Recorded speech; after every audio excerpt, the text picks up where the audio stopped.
Subscribe कीजिए हमारा channel और दबाएं इस बेल आइकन को ताकि आपको रेगुलर नोटिफिकेशन अपडेट्स मिल सकें। तारीख गवाह है, जिन लोगों ने जिस भी सतह पर हुजूर अलैहिस्सलातु व तस्लीम की ज़ात के साथ या आपकी तालीमात के साथ किसी भी हवाले से बेवफाई की या गद्दारी की, तारीख ने उन्हें निशान इबरत बना दिया। मुझे याद आ रहा है, हमारे पाकिस्तान के तीसरे गवर्नर जनरल मलिक गुलाम मोहम्मद उनका नाम था। उस बंदे का नाम क्या था? मलिक गुलाम मोहम्मद। ना केड़ा सोना है। अच्छा ते कम मैं तुहानू दसना होदे, ये तीसरा गवर्नर जनरल था पाकिस्तान का।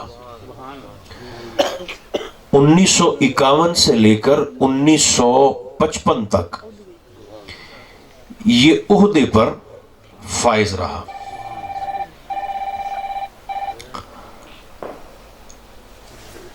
और ऑल इन ऑल था, ताकतवर था, चूंकि उस वक्त ये एक ही ओहदा होता था बड़ा। इस यानी मनसब पर, इस सीट पर सबसे पहले कायदे आज़म तशरीफ फरमा हुए। ये तीसरे नंबर पे आया, मलिक गुलाम मोहम्मद। 51 तो 55 तक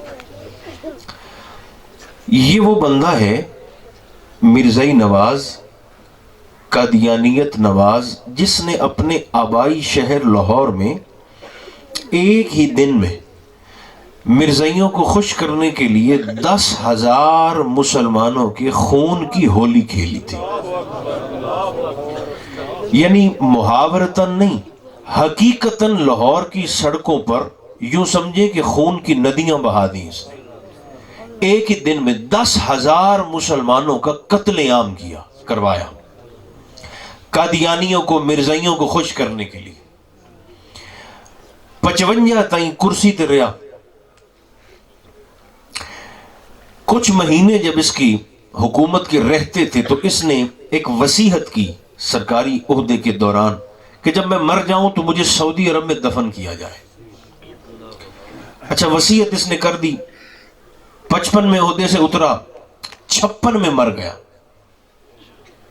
एक साल के बाद 56 में खत्म हो गया। एक तरतीब बंदे की होती है, एक तरतीब रब की भी होती है।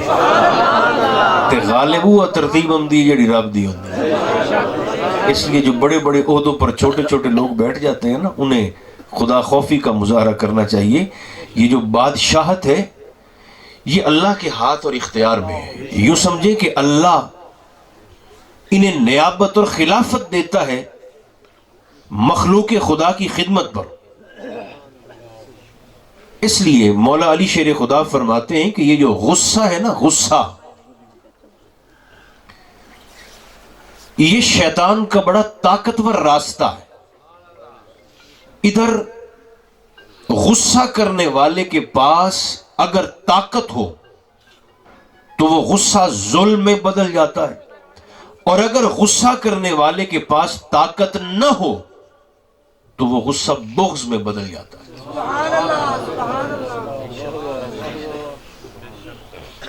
गौर करते पे हो या नहीं करते? कवड़ीजो है बंदा, जे ताकत वाला होवे तो जालिम बन गया, जे कमजोर होवे तो हासिद बन गया। जिस पर गुस्सा है उसका बिगाड़ तो सकता कुछ नहीं, तो कीना आ गया दिल में, हर वक्त जलन और आग और हसद की तपिश और भांबड़ जलते रहे, अपनी नेकियां बर्बाद होती रही।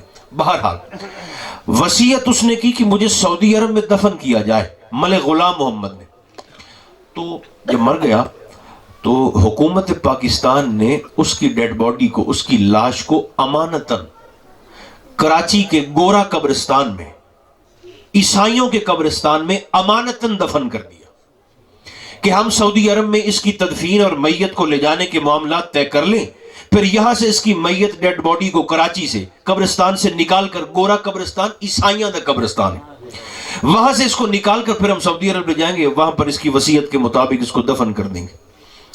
जब पाकिस्तानी हुकूमत ने सऊदी अरब से उसकी तदफीन की जगह, तारीख और वक्त और मामलात को तय कर लिया, तो 2 सिपाही, 2 फौजी, 1 डॉक्टर और 1 सरकारी एहलकार मुलाजिम, वो उसकी कब्र कुशाई के लिए, मुकामी मीडिया भी साथ था, वो कराची के गोरा कब्रिस्तान गए। वहां पर मलिक गुलाम मोहम्मद की कब्र को खोदा गया। ये अपने पाकिस्तान की गल है। कब्र कुशाई हुई, कब्र को खोदा गया। वो जो 6, 7, 8 बंदे देखने वाले थे और मीडिया के लोग भी, जैसे ही कब्र को खोदा गया तो उन्होंने देखा कि एक स्याह रंग का अजदहा मलिक गुलाम मोहम्मद की लाश के गिर्द ऐसे लिपटा हुआ है कब्र में। वो जो ऊपर थे सिपाही, उन्होंने उसको डंडे से सांप को भगाने की कोशिश की, मगर वो उसकी मैयत का लपेट छोड़कर तेजी से उसकी मैयत के गिर्द चक्कर लगाने लग गया। वहां पर जो मीडिया के लोग थे वो कहते हैं कि हमने देखा कि एक सिपाही ने अपना पिस्तौल निकाला और 6 के 6 फायर उन्होंने उस सांप को मारे, दागे, 6 की 6 गोलियां, मगर सांप को एक भी ना लगी। वो उसी तरह से चक्कर काटता रहा, डंडे से भगाना चाहा, न भागा, गोलियां मारी, एक भी गोली ना लगी। बिलाखिर जो डॉक्टर साथ था उसने कहा कि चूंकि हम ऐसे तो भगा नहीं सकते, तो यहां पर इसकी कब्र के अंदर ना एक जहरीली गैस को छोड़ते हैं, थोड़ी देर के लिए कब्र को बंद कर देते हैं, ये सांप मर जाएगा, इसको निकाल कर बाहर फेंक देंगे, फिर हम इसकी मलिक गुलाम मोहम्मद की डेड बॉडी को निकाल कर ले जाएंगे। जहरीली गैस कब्र में छोड़ी गई। 2 घंटे के लिए उसकी कब्र को बंद कर दिया गया। 2 घंटे के बाद जब उसकी कब्र को दोबारा खोला गया कराची के गोरा कब्रिस्तान में, ईसाइयों के कब्रिस्तान में, तो देखा वो सांप उसी तरह से उसकी मैयत के गिर्द लिपटा हुआ, गोया उसकी लाश के गिर्द चक्कर लगा रहा है। जहर न मार सकी, गोलियां न मार सकी, डंडे न मार सके।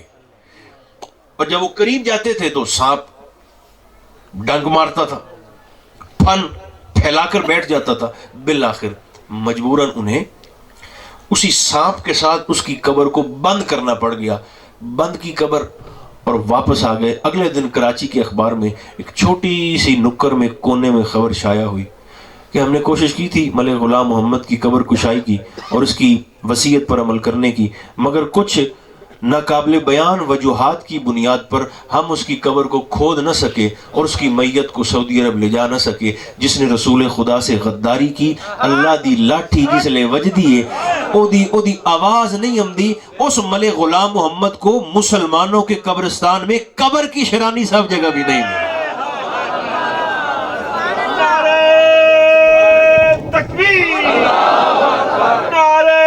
जोर से बोले जो बोल सकते हैं, जोर से बोले,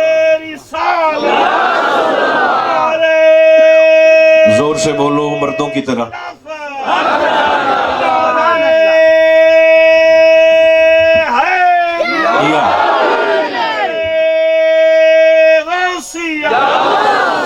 मुस्तफा, गुलामान मुस्तफा, आले मुस्तफा, हुजूर किबला पीर साहेब। अल्लाह की लाठी जब पड़ती है तो ऐ समझो वो लाठ नहीं मारदा, वो मत मार छड़दा। मुसलमानों के कब्रिस्तान में उस जनाब रिसालत में आपकी तालीमात और आपकी शरीयत के गद्दार को दफन होने की जगह भी नहीं। आज भी वो ईसाइयों के कब्रिस्तान में दफन है, कराची के गोरा कब्रिस्तान। मलिक गुलाम मोहम्मद था मुसलमान, आज भी दफन है वहां पर। कुत्ते वहां उसकी कब्र पर पेशाब करते हैं, आज भी वहां पर वो दफन है। यहां हमारे लाहौर में आप चले जाएं, देखें ना, जिन्होंने वफा की है हमारे यहाँ लाहौर में, रावी के एक किनारे पर, दरियाए रावी के एक किनारे पर पूरे बर्रे सगीर का एक बादशाह लेटा हुआ है। पीर साहब वक्त बदल जाता है, शिरानी साहब, एक वेला ओ भी हा, आई साहब, एक वक्त ओ भी हा कि बादशाह वक्त हाथियों की सवारी करके ना दूसरी सल्तनत के बादशाहों पर और अफराद पर अपनी धाक और ताकत को साबित किया करते थे। फुला बादशाह के पास इतने हाथी हैं, उसके लश्कर में इतने हाथी शामिल हैं। हाथियों की सवारी शाही दबदबे और तंतने और हमहमे और गलगले की अलामत हुआ करती थी। एक वेला ओहा कि हाथी बादशाह दी ताकत दी अलामतन। वक्त ने पलटी मारी और एक जमाना वो भी आया अब कि चिड़िया घर दे विच 10-10 रुपये दे दे तुहाडे ते मेरे बाल हाथी ते चढ़ ते सवारी कर दे। एक वो भी जमाना था और एक